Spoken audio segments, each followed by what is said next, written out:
งำเขาบ่ได้ขนาดเขาไกลจากฝรั่งเศสมาเท่าใดอย่าลูพู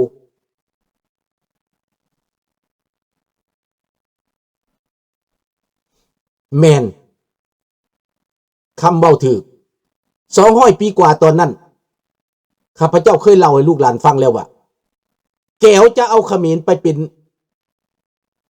นั่นนะเวียดนามนะที่กลายมาเป็นเขมรกรอมมันนะพวกจามมันนะหายสาบสูญไปจามหายสาบสูญไปนั่นสูญพันธุ์ไปนั่นย้อนแก้วเอาลูกชายมาแต่งเอาเมียคนกรอมแล้วก็หักหลังเข็นฆ่าทหารกรอมทหารเขมรกระห้อมเขมรกรอมนะบ่แม่นฮอกกระห้อมเด้เขมรกรอมแม่นจามนั่นแหละจามป่านั่นแหละลาวห้องว่าจามป่าหายสาบสูญไปในลาวเขาก็ถือแก้วล่างสมองคือนี่ลาวกับลาวสั่งกันกับกลายไปบูชาแก้วกับกลายไปฟังความแก้วกับกลายไปเป็นเสือแก้วพูดเป็นใหญ่ลาวนี่เบิ่นบ่มักเพิ่นสินำปาดคอพวกสร้างสามหัวว่าซั่นบักเสืออยู่อเมริกาเป็นเอเย่นเขาบักตุลอก็เป็นเอเย่นเขามันเป็นเอเย่นอาจังดูบเหรอพี่น้องคนลาวในอเมริกายังบ่เห็นว่ามันเป็นบ้ามันเป็นอาจังดูบเหรอถ้าเจ้าไปเอาว่ามันเป็นนักสืบมันเป็นสอดแนมมันเป็นคนมาเคลื่อนไหวทำลายมั่งเพความสามัคคีในอเมริกามันอยู่บ่ได้แน่นอนในแคนาดาถ้าผู้ใดไปเป็นแบบนั้นข้าพเจ้าปราบโลด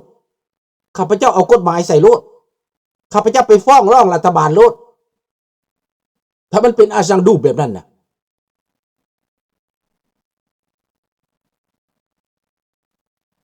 นี่แต่ในอเมริกาเพิ่นบ่จักไปฟ้องมันแบบใดข้าพเจ้าบ่จักไปแจ้งมันแบบใดแม่นละเป็นจำปาอ้นเป็นนครจำปานั่นแหละก็ด้วยการแต่งงานอันนี้ข้าพเจ้าได้ไปศึกษามาเวลามันเข้ามาพวกเวียดนามมันเวลามันเว้ากันมันห้องว่าเงื่อยแล้วมันบ่ได้ว่าห้องไอ้ลาวได้เงื่อยแล้วมันบ่เงื่อยแล้วนี่คงโต๊ดงัวจังเด้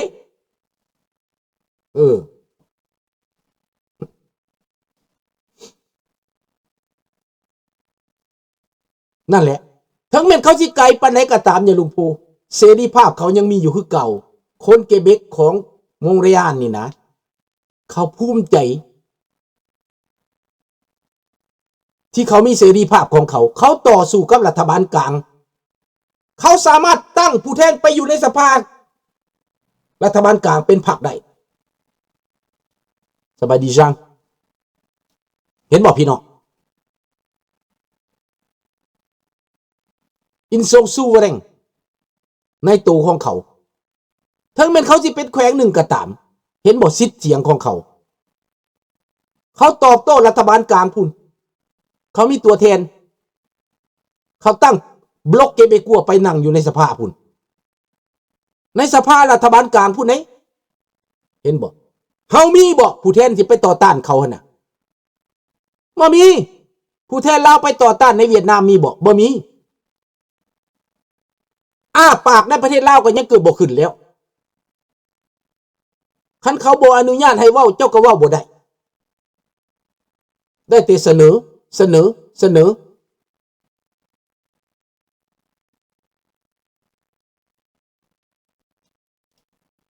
และเขาผสมพันธุ์เขาว่าวิธีผสมพันธุ์แนวไหน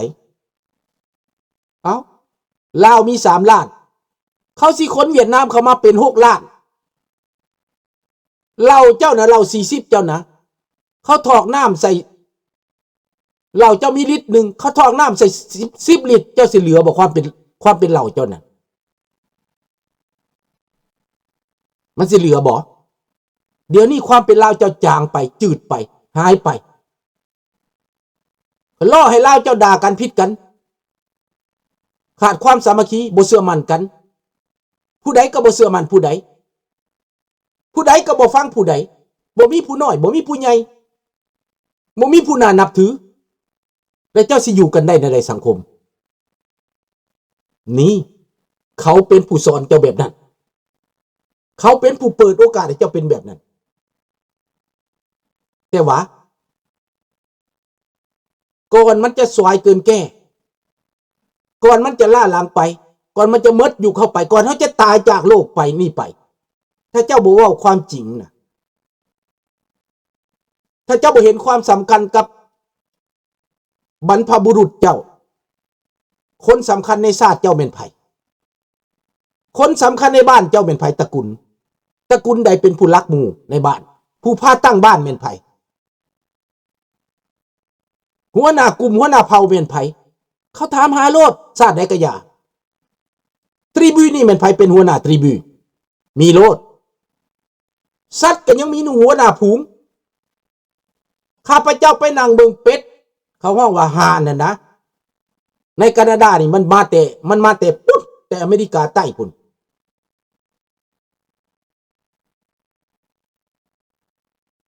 พวกเขาห้องว่าอูตากเด้อโตห่านเลซูอันแหละอูตากเด้อห่านแคนาดาเขาห้องว่าเลซูตากเด้อแม่นห่านป่าตัวหนึ่ง2-3 กิโล5 กิโลตัวหนึ่งมันน้ำหนักมันบินแต่ละกลุ่มของมันมีหัวหน้าผูงตัวนั้นพาลงก็ลงตัวนั้นพาขึ้นก็ขึ้นเห็นบ่และในคนลาวนี่ผู้ใดหัวหน้าผูงกูว่างๆผู้ใดหัวหน้าผูงคนลาวผู้สิเหตุให้คนลาวไปนำได้นี่นะเขาก็เห็นแต่ราชวงศ์เท่านั้นเห็นแต่ราชวงศ์เท่านั้นที่จะสามารถพาคนไปได้เพราะว่าเพิ่นบ่ได้ผิดกับผู้ใดเจ้าหักบ่มักเพิ่นเจ้าหักสร้างเพิ่นในอดีตผ่านมาเจ้าสร้างเพิ่นจะไปเหตุการณ์ปฏิวัติจะไปล้มล้างเพิ่นจะไปอิจฉาบังเบียดเพิ่นจะไปกดขี่ข่มเหงเพิ่นเจ้าหวังฆ่าหวังตายเพิ่นแต่เพิ่นบ่ตายเพิ่นรอดมาได้พวกท่านก็เห็นละติรูป2 พระองค์เพิ่นนั่นที่ข้ามน้ำของมานั่นข้าพเจ้าเอาลงหน้าปกนะดังนั้นต้องพร้อมใจกันถ้าว่าราชวงศ์ลาวกลับมาแทนที่เขาสิฆ่าสิแกงเขาก็เกรงใจโลกก็เกรงใจคนพี่น้องคนไทยก็เกรงใจเห็นใจพี่น้องเอ้ยหมาก็ยังมีจ่าฝูงแม่นทุกสิ่งทุกอย่างมีจ่าฝูงเบิดคนมนุษย์ลาวเฮาต้องมีกลุ่มมีฝ่ายฝ่ายบักพวกคอมมิวนิสต์พวกหมาสปปลาวเนี่ยก็บักทองรุ่นซะไปฝ่ายเสรีภาพประชาธิปไตยเฮาก็แม่นราชวงศ์เฮานี่แหละที่จะเต้าโฮมกันได้ที่มหาอำนาจจะยอมรับได้เฮ็ดให้เขายอมรับบ่แม่นง่ายเด้ดังนั้นรัฐบาลแคนาดารัฐบาลอเมริการัฐบาลฝรั่งเศสเขาก็ถามว่า leadership เจ้าเป็นไผข้าพเจ้าก็บอกว่าราชวงศ์ลาวทั้งแม้ข้าพเจ้าจะเป็นคนเดินหน้าพากันเล่นกันเต้นพากันห่างกันหาแต่บัดเขาถามนี่ข้าพเจ้าบอกว่าราชวงศ์ลาวเป็นผู้นำข่อยนี่อันนี้แหละทุกคนเว้าคำเดียวกันเนี่ยนะผู้ใดเป็นหัวหน้าเจ้าผู้ใดเป็นผู้ที่นำพาบ้านเมืองเจ้าผู้ที่จะเป็นหัวหน้าการเมืองเจ้าราชวงศ์ทุกคนเว้าคำเดียวแล้วบ้านเมืองเจ้าจะดีขึ้นและบ้านเมืองเจ้าจะมีโอกาสเปลี่ยนแปลงบ้านเมืองเจ้าจะมีโอกาสแก้ไขมหาอำนาจเขาต้องการพี่น้องเอ้ยเฮาก็ต้องการเฮาอยากกลับบ้านเกิดเมืองนอนของเฮาด้วยสวัสดิภาพนี่นะมันต้องสู้เอาได้บ่แม่นกลับขึ้นไปจำนนได้มีบางคนว่ากลับเมื่อแหละตอนนี้บ่เมื่อบ่เจ้าเมื่อก็เมื่อเที่ยวไปเที่ยวมาเที่ยวเมื่อเที่ยวไปเที่ยวมามันทรมานได้อยากไปอยู่ก็บ่เป็นตาอยู่อยากไปเซาก็บ่เป็นตาเซามันบ่ปลอดภัย เอาพวกกูอยากไปอยู่นี่ก็ไปปูเฮือนไว้แล้วสุดท้ายก็บ่ได้อยู่บางคนก็พิษกับลูกกับเมียอยากไปอยู่เมียบ่ไปเมียว่าคอยบ่อยู่ดอกแบบนั้นคอยบ่อยากอยู่แบบนั้นน่ะสังคมมันบ่ดีเมียว่าอ้ายผัวก็ไปขายเฮือนแบ่งปันกันไปปลูกเฮือนไว้ปลูกไปปลูกมาบัดอายุเท่ามาถึงไปได้เท่านี้มันสิตายไวๆเนี่ยเอาไปมาเล่นเขานรกซับแทนที่จะได้ขึ้นสวรรค์ตกนรกพี่น้องนี่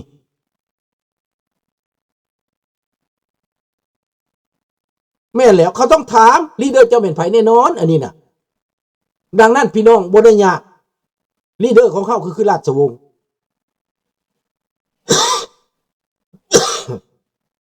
โทษนะแม่นราชวงศ์ง่ายให้พร้อมใจกันเด้อพี่น้องเด้อชาวโลกเขาก็ฮู้ว่ารัฐบาลลาวเป็นอันนี้รัฐบาลปลอม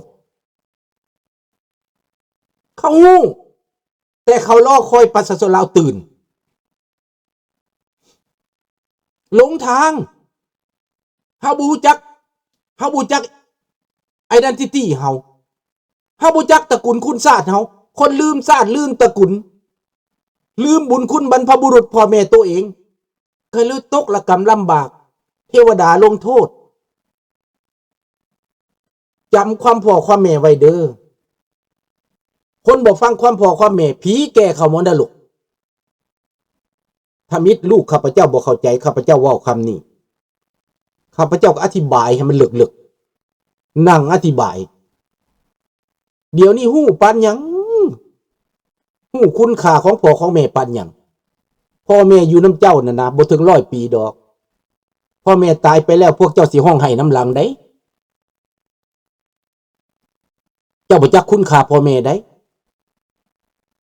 มื้อวานนี้ข้าพเจ้าก็ไปส่งสการมีคนลาวรุ่นอ้ายข้าพเจ้าเสีย2 คนผู้ใดเสียไปพร้อมกันนี่นะ2-3 คนในทิศนี่นะในเมืองอันนี้นะก็ไปส่งสการก็ตั้มค่อยน้อยใจน้ำเขาขาดพอเป็นลักมีความรู้มีความรักหังมี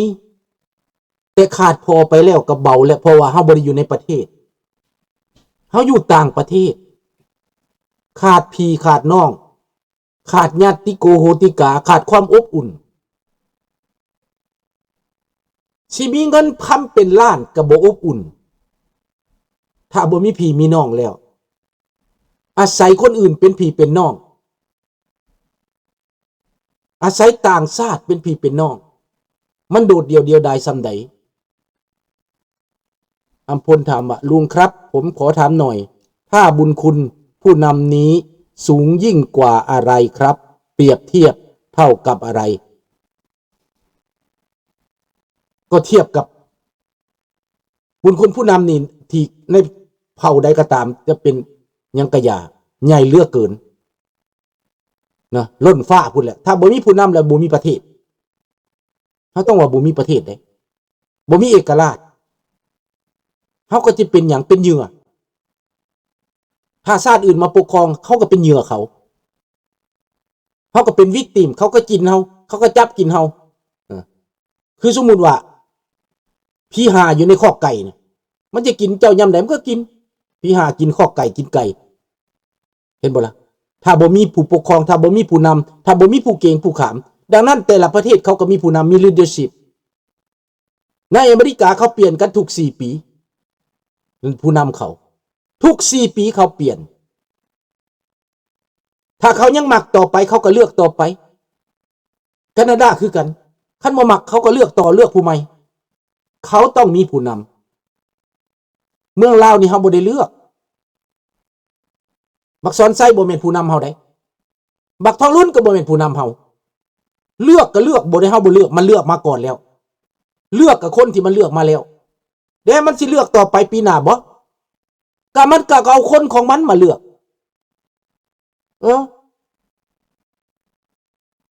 แม่นน่ะ